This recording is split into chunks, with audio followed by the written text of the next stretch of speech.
దేవుడి తిప్పిరి తిరుపతి బాడీ గార్డులు దొరికారు, కాల్చి పాడేశారు, ఆయన దొరకలేదు అంటున్నారు. మాకు కన్ను దొరకలేదు, కన్ను రెప్ప దొరికింది అంటున్నారు. గోరు దొరికింది కానీ గోరు ఓడవీకినటువంటి శరీరం దొరకలేదు అంటున్నారు. ఇది ఎంత దుర్మార్గమైన కట్టుకథ మనకు అర్థమవుతుంది. ఇవాళ చిత్రహింసలు పెడుతున్నారు మన సమక్షంలో. ఈ నగరంలో దేవుడి అంటే తిరుపతి లాంటి వాళ్ళని పైకి యాగట్టి గోడల్లో సూదులు పెట్టి చిత్రహింసలు పెడుతున్న సమయంలో మనం ఇక్కడ 13 రాజకీయ ప్రభావాలకు చెందినటువంటి సమూహాలకు చెందినటువంటి వాళ్ళు మరియు ప్రముఖులు అందరూ కలిపి సభ జరుపుకుంటున్నాం. అమానుషమైందే కాదు, పశువుల్ని బాధినట్టు అని మనం అంటాం. పశువుల్ని బాధేటప్పుడు అమానుషంగా బాధతారు తప్ప ఆకరికంగా బాధరు. పశువుని బతికించుకొని పశువుని ఉపయోగించుకోవడానికి బాధుతారు కనుక అమానుషమైంది తప్ప ఆకరికమైంది కాదు. చంపే లక్ష్యంతో ఆటవికంగా ఇవాళ అమానుషమే కాదు ఆటవికమైనటువంటి చిత్రహింసలు గురి చేస్తున్న పోలీస్ చిత్రహింసలు ఎలా ఉంటే స్వానుభవం నాకుంది.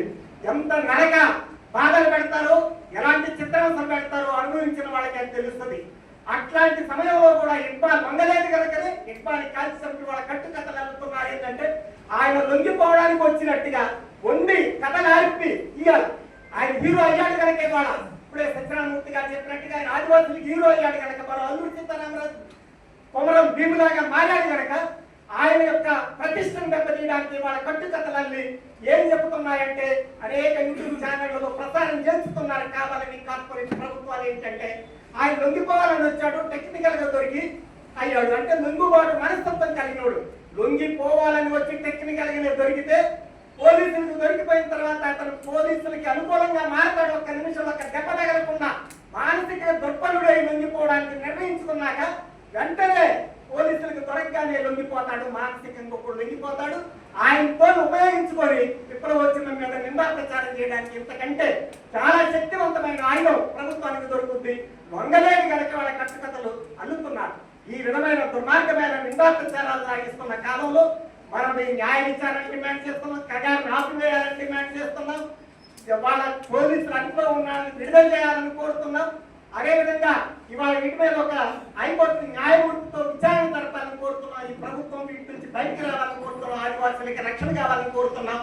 ఇవాళ మనం ఇక్కడ ఫార్వర్డ్ బ్లాక్ లేకపోయినా ఎంసీపీఐయు పార్టీ నాయకులు కాకర నాగకృష్ణ గారు వస్తామన్నారు, రాలేక నేను రావటం లేదు, దీని భాగస్వామి నేను భావించండి అని చెప్పారు. ఫార్వర్డ్ బ్లాక్ సుందరరామరాజు గారు కూడా మేము అవకాశం దాకా రావటం లేదు, ఇందులో మేము భాగస్వామిగా భావించమన్నారు. కనుక ఇక్కడ 13 రాజకీయ ప్రభావాలకు చెందిన వాడు ఒక వేదిక మీదకి వచ్చాం. నిర్వహించిన మరి 2 పార్టీలైనా 13 సంస్థల 13 రాజకీయ ప్రభావాలు సమిష్టిగా నిర్వహిస్తున్నాయని భావిస్తున్నాం. లెనిన్ ఒక సందర్భంలో చెప్తాడు, ఒంటరిగా వేగంగా వెళ్లే అవకాశం ఉన్నప్పుడు అదే దారిలో 10 మంది కలిసి సమైక్యంగా కాస్త స్లో వెళ్ళినా కూడా ఇది ఎక్కువ ఇంకా ఎఫెక్ట్ పడుతుందని చెప్పాడు.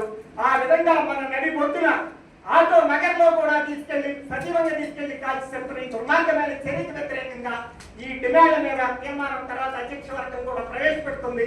ఆ తీర్మాన స్పిరిట్ తో ఇన్ని ప్రవాహాలు, ఇన్ని రాజకీయ ప్రవాహాలు ఒక్క త్రాటి మీదకి వచ్చాయి. అందుకని ఏకోన్ముఖంగా ఖండించి భవిష్యత్తులో ఒక ప్రజా ఉద్యమాన్ని నిర్మించాల్సిన అవసరం ఉంది. సత్యనారాయణమూర్తి గారు చెప్పినట్టుగా, అదేవిధంగా జస్టిస్ చంద్రకుమార్ గారు చెప్పినట్టుగా ఒక ప్రజా ఉద్యమం, ప్రజాస్వామిక ఉద్యమాన్ని కూడా నిర్మించాల్సిన అవసరం ఉందని భావిస్తూ, సమయం చాలా తక్కువ, అందరికీ ఇందులో అవకాశాలు రావాలి కనుక తక్కువలోని ముగించుకుందామని చెప్పి భావిస్తూ